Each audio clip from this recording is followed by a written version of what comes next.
Oleh karena itu setelah Sayyidina Abu Bakar wafat, beliau dilantik menjadi khalifah, keluarlah pidatonya yang terkenal. Ayuhan nas, inni qad wulitu alaikum wa lastu bi khairikum. Hai manusia, aku telah dipilih menjadi pemimpin kamu, padahal aku bukanlah orang yang terbaik di antara kamu. Kalau tidaklah karena aku melihat keutamaan, keteguhan yang dapat melindungi kalian, berat rasanya aku memikul amanah ini. Sebab apa? Alangkah beratnya menunggu datangnya perhitungan di akhirat nanti terhadap Umar. Ini yang jadi motifnya memegang jabatan khalifah. Sungguh berat bagi Umar menunggu datangnya saat perhitungan, sehingga seolah-olah kalau bisa lah jadi Umar bin Khattab saja, jangan jadi khalifah kalau bisa. Tapi moya umat sudah kadung memilih, sehingga benar kalau dalam satu hadis Nabi pernah mengajarkan jangan memberikan satu jabatan kepada orang yang memintanya. Sebab orang kalau sudah minta jabatan, apalagi pakai jilat-jilat, pakai upeti-upeti, tentu ada tendensinya. Ada batu di balik udang. Kalau udang di balik batu kan mungkin nggak kelihatan, tapi kalau batu di balik udang kelihatan betul itu. Ada maunya, ambisinya. Jangan memberikan satu jabatan kepada orang yang memintanya. Seakan di batinnya Sayyidina Umar menyesali, kenapa Umar nggak jadi Umar saja, kok mau jadi khalifah gitu. Alangkah berat perhitungan buat saya di akhirat nanti. Nah, setelah jadi khalifah, sebagai satu i'tibar, saya akan mencoba mengemukakan beberapa sifatnya yang menonjol untuk pelajaran buat kita semua. Pertama, sikapnya terhadap keluarganya setelah beliau menjadi khalifah. Kedudukan sebagai keluarga Umar bin Khattab bukan merupakan kedudukan istimewa. Itu ditanamkan betul kepada keluarganya. Jangan karena bapakmu khalifah lalu mentang-mentang anak khalifah kau merasa dapat fasilitas, merasa bisa berbuat semau-maumu. Kau harus punya tanggung jawab dan beban moral memberikan contoh yang lebih baik kepada rakyat. Ini yang ditekankan kepada keluarganya. Kalau beliau mau mengeluarkan undang-undang, undang-undang itu lebih dahulu dibicarakan di tengah keluarganya, kumpul anak-anaknya. Ini akan ada undang-undang begini. Siapa di antara kalian mau mentaati, persilakan. Yang tidak pun persilakan. Tapi saya ingatkan, kalau ada dari keluarga Umar yang melanggar peraturan yang saya keluarkan ini, saya akan menghukumnya 2 kali lipat karena dia keluarga saya. Menghukumnya 2 kali lipat karena dia keluarga saya. Jadi bukan mentang-mentang anak babe lalu kebal hukum. Tidak. Siapa yang diantara kalian melanggar peraturan ini, akan aku kenakan hukuman 2 kali lipat karena dia keluarga. Nah, saudara hadirin yang saya hormati, lalu berwibawa, dijaga betul keluarganya. Suatu hari beliau datang ke rumah putranya Abdullah bin Umar. Ketika masuk dilihatnya Abdullah bin Umar sedang makan daging. Makan daging, merah muka Umar. Mentang-mentang anak khalifah ya, mentang-mentang anak Amirul Mukminin ya, kamu makan daging. Lihat tuh rakyat kita masih banyak yang kelaparan, makan daging, makan roti keras. Padahal itu halal, sesuatu yang diperoleh dengan usahanya sendiri. Tetapi begitu hati-hatinya Umar untuk menjaga pandangan orang. Keluarga khalifah merupakan beban moral sebab akan dijadikan contoh oleh rakyatnya. Mentang-mentang anak khalifah ya makan daging. Lihat tuh rakyat, roti keras digarotin.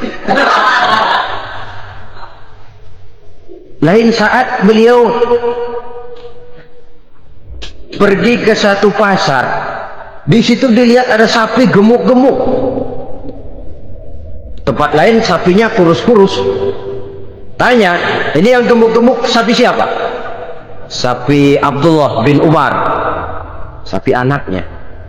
Panggil Abdullah bin Umar, suruh sini. Datang anaknya. Abdullah bin Umar, bagaimana ceritanya sampai ini? Begini Bapak, dahulu itu dengan uang saya beli sapi, kurus-kurus.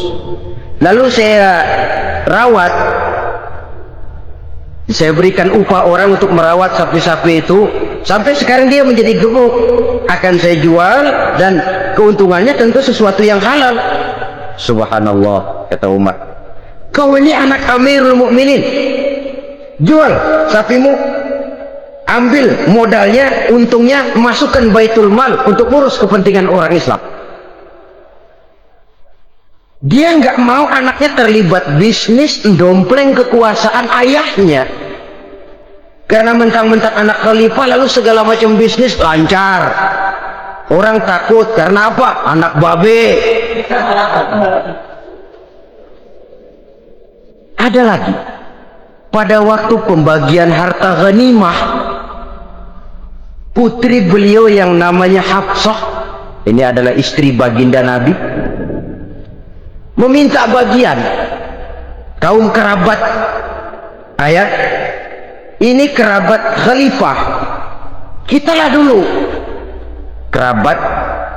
Kalau kau kerabatku, maka jatahmu nanti dari ayahmu. Harta ini masih lebih banyak dibutuhkan oleh orang-orang Islam, nanti belakangan kalau ada sisanya. Belakangan kalau ada sisanya. La haula wala quwata illa billah.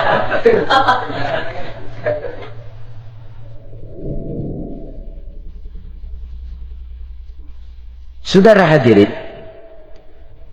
itu terhadap keluarganya. Kemudian apa sifat-sifat yang menonjol dari kepemimpinannya? Pertama, kesederhanaannya. Beliaulah satu-satunya khalifah, Amirul Mukminin, setingkat presiden kalau sekarang, yang punya jubah cuma 2 dan 1 pun punya anaknya. Tambelan lagi. Pernah sholat Jumat terlambat, beliau naik mimbar untuk khutbah, sebelumnya minta maaf dulu. Saudara-saudara, maaf saya terlambat nungguin baju kering. Seorang khalifah nungguin baju kering, sederhana dalam kehidupannya. Mari kita ambil satu cerita lagi. Pada waktu beliau jadi khalifah, yang diangkat jadi gubernur di Mesir adalah Amr bin As. Amr bin As hidupnya lebih mirip kaisar. Istananya besar, pakaiannya bagus-bagus. Nah, yang paling mengganggu pikiran Amr bin As, di sebelah istananya ini ada gubuk reok kepunyaan orang Yahudi lagi. Ini nggak pantas bener, masa di samping istana gubernur ada gubuk reot, orang Yahudi lagi yang punya. Ini mesti udah bikin saja rencana, panggil dinas tata kota, bikin planning, di sini mau dibangun masjid proyek negara, bikin gambarnya, susun anggarannya, tender. Saudara-saudara, si Yahudi yang punya gubuk reot dipanggil. Yahudi, ada apa Pak? Kamu tahu nggak? Enggak. Iya, memang belum saya kasih tahu.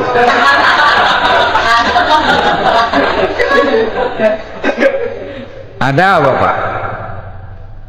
Itu kamu punya gubuk, tahu, kena proyek. Proyek apa Pak? Kami mau bangun masjid besar di situ, dan tidak sesuai ada gubuk reot di samping tempat gubernur. Jadi maksud Bapak, gubukmu, tanah-tanahnya mau saya bebaskan, saya beli. Enggak mau Pak, saya enggak mau jual. Saya bayar 2 kali lipat. Enggak mau. 3 kali lipat, 6 kali lipat juga enggak mau Pak. Saya dari muda peras keringat banting tulang itu masih gitu-gitunya Pak tempat saya tinggal.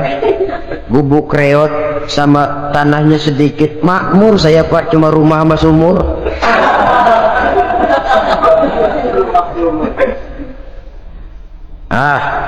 Ini Yahudi kelewatan juga.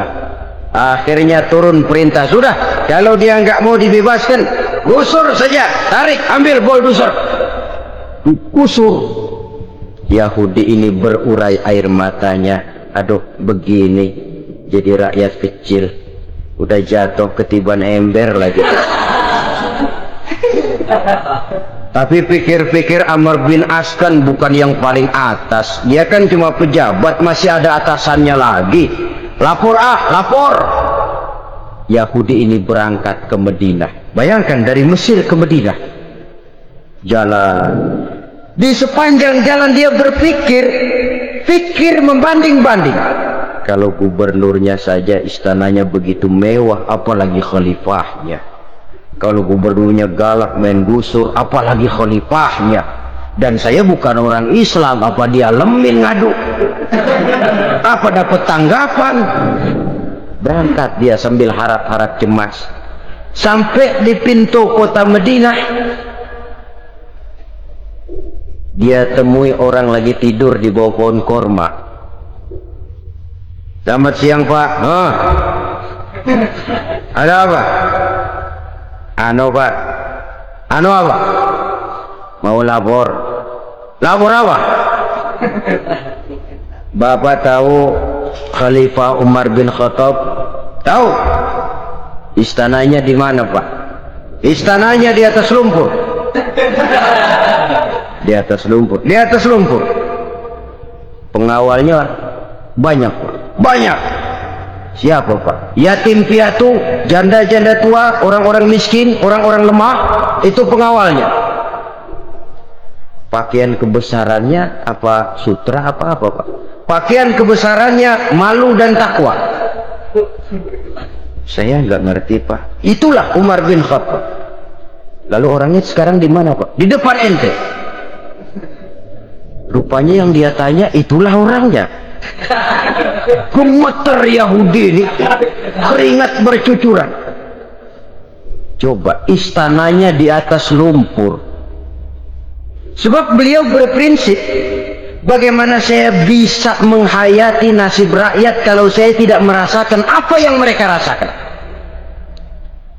Bagaimana saya nggak bisa tahu sakitnya lapar kalau saya belum pernah kelaparan? Itu prinsipnya. Istananya di atas lumpur. Para pengawalnya yatim piatu, janda-janda tua, orang-orang miskin, orang-orang lemah dan tidak mampu. Dan pakaian kebesarannya malu dan takwa. Kamu dari mana? Dari Mesir, Pak. Ada apa? Mau laporan gubernur Bapak di Mesir yang namanya Amr bin As. Kenapa? Main gusur aja, Pak. Ceritanya? Iya, dia mau bangun masjid. Kebetulan di areal itu saya punya tanah sama gubuk segitu-gitunya. Saya nggak mau dibeli, digusur, Pak. Saya mau mencari keadilan. Begini. Kamu lihat tempat sampah itu? Lihat. Di situ banyak tulang. Coba kamu ambil kemari satu. Tulang unta, bawa sini. Bingung Yahudi. Pak, saya kemari mau cari keadilan. Kalau tulang mah di Mesir juga banyak, Pak. Sudahlah, pokoknya kau ambil saja tulang itu. Coker dapat dikasih. Tulang itu digaris lurus oleh Sayyidina Umar dengan ujung pedang. Nah, kau bawa kepada Amr bin As. Makin bingung itu Yahudi. Suruh bawa tulang cuman digaris. Nanti saya ngomong apa, Pak? Sudahlah, kasih saja. Pulang dia. Sampai di Mesir, Tuan Gubernur, ada apa? Saya baru menghadap Khalifah. Kemudian beliau sampaikan ini, dikasih tulang. Amr bin As melihat tulang ada goresan lurus dengan ujung pedang, gemetar, badannya keluar keringat dingin, panggil kepala proyek, proyek batal. Masjid nggak jadi didiriin, itu gubuk Yahudi diriin lagi. Ini Yahudi makin bengong.